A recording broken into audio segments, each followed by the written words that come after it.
Vous écoutez L'heure du temps. Je suis Jimmy Bernier. Ce soir, nous allons aller plus loin dans l'exposé de la racine de la tension raciale dans ce pays et ailleurs dans le monde. Comment ils nous maintiennent divisés et conquis et de quoi cela découle vraiment.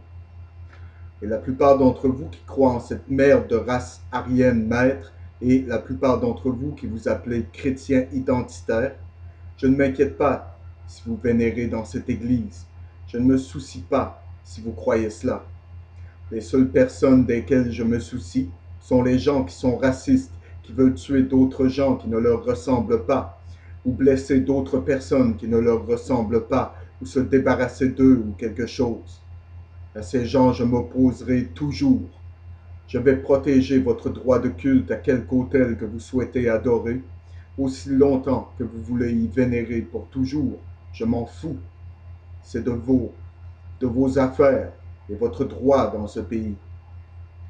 Je crois dans ce droit, que c'est la seule façon que cela peut être. Sinon, vous allez avoir un État qui a une Église d'État, et nous allons tous avoir à nous conformer à cela, et c'est exactement ce que le nouvel ordre mondial va être. Mais vous allez tous découvrir que vous êtes les victimes de gens qui ont un agenda caché. Et la plupart de vos prêcheurs et pasteurs qui vous enseignent cette merde et vous nourrissent de cela sont les membres de ces sociétés secrètes. Et ils font la promotion du sionisme. Le sionisme. Car derrière le sionisme n'est pas juif, les amis. Ce n'est pas le peuple juif. Ils sont utilisés. Ils vont être désolés de s'être laissés utiliser. Car derrière le mouvement sioniste sont les Israéliens britanniques, les gens qui croient qu'ils sont la race des maîtres, qu'ils sont la 13e tribu perdue d'Israël, que ce sont les gens qui vont hériter du monde et le reste d'entre nous vont être leurs esclaves. Et si vous ne croyez pas cela, il vous suffit d'écouter. Ne partez pas, je serai bientôt de retour.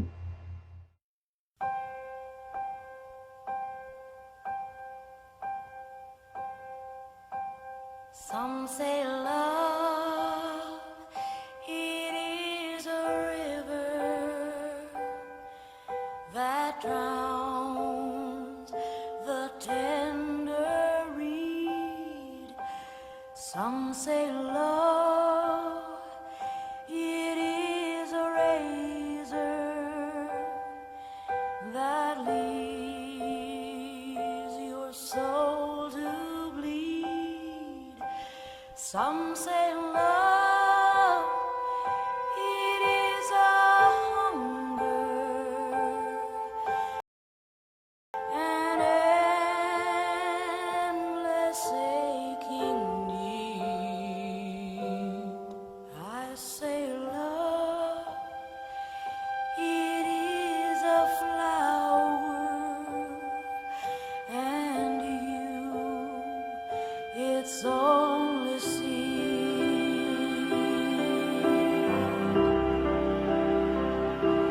It's the heart afraid of breaking that never learns to dance. It's the dream afraid of waking that never takes the chance. It's the one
Mesdames et messieurs, si vous vérifiez votre histoire, vous trouverez dans les témoignages laissés par les Romains, comme ils ont envoyé leurs légions en Europe pour conquérir les Celtes, les Pictes, les Galles et les tribus germaniques, ils décrivèrent très clairement ce qu'ils y trouvèrent.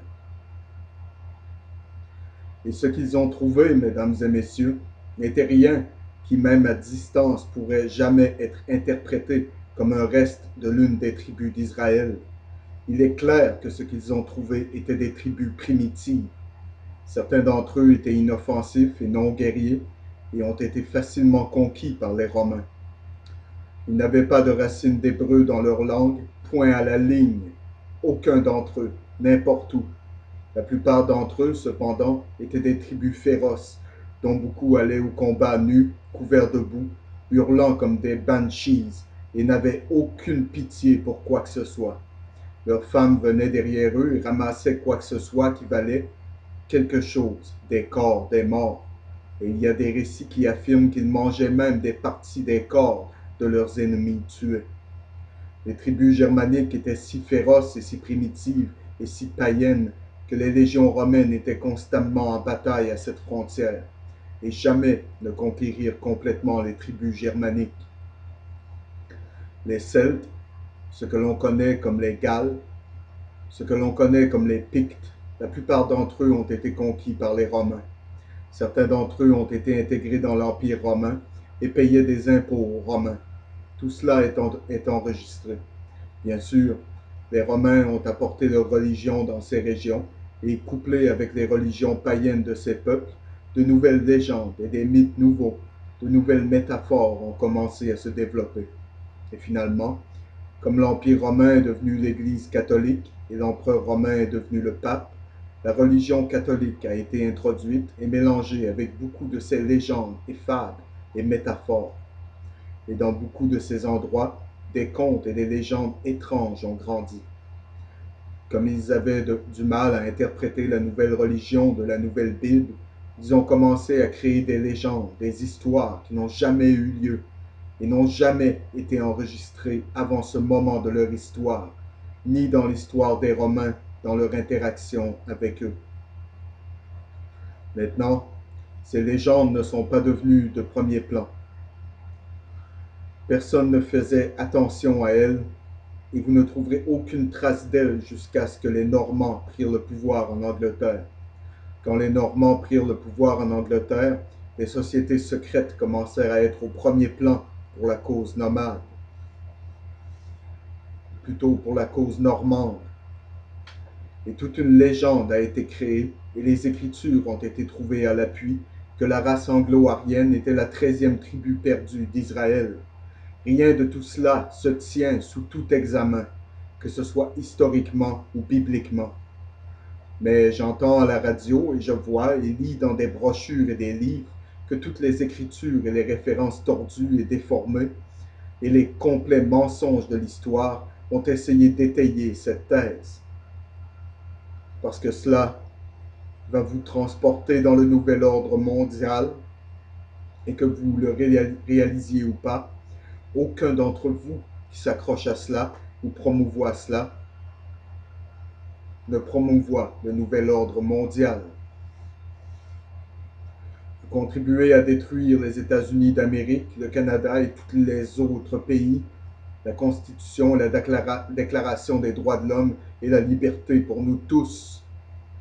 Et vous feriez mieux de récupérer votre tête sur les épaules et de cesser d'écouter ceux qui vous induisent en erreur. Il s'agit d'un vain capiteux de penser que vous êtes en quelque sorte mieux que d'autres, que vous êtes une race supérieure destinée à régner sur le monde, et que quand le Christ viendra, vous serez le peuple élu et tout le monde va s'incliner devant vous. C'est un mensonge, mesdames et messieurs, et lorsque vous avancez ces idées et que vous épousez ces croyances, vous êtes, en effet, vous êtes un chrétien qualifiant Jésus-Christ de menteur. Et je vous suggère de revenir en arrière et de lire ces paroles, car il ne fait aucune distinction entre les catégories de personnes. Il n'a jamais rejeté personne, pas plus qu'il n'a couru après quelqu'un qui évitait son enseignement sur la route et passé son enseignement dans leur gorge. Cela n'est jamais arrivé, jamais, pas une seule fois. Il acceptait tous ceux qui venaient à lui, peu importe leur race, leur couleur ou leur croyance. Peu importe leur position dans la vie, qu'il s'agisse d'une prostituée ou d'un noble, cela ne faisait aucune différence pour Jésus-Christ. Et sa formule pour l'acceptation dans le royaume des cieux est tout simplement ceci. Celui qui croit en moi aura la vie éternelle. Il n'a pas dit celui qui est un Israélite britannique aura la vie éternelle. Il n'a pas dit celui qui est noir aura la vie éternelle. Il n'a pas dit celui qui est un juif aura la vie éternelle. Il n'a pas dit celui qui est un anglo-arien aura la vie éternelle.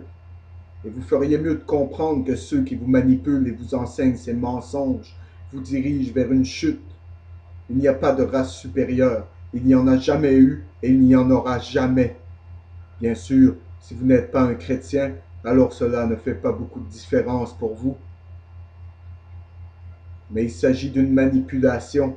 Elle vient du cœur des mystères qui venaient de l'ancienne Babylone et furent tordus sur le continent et en Angleterre pour promouvoir un agenda caché.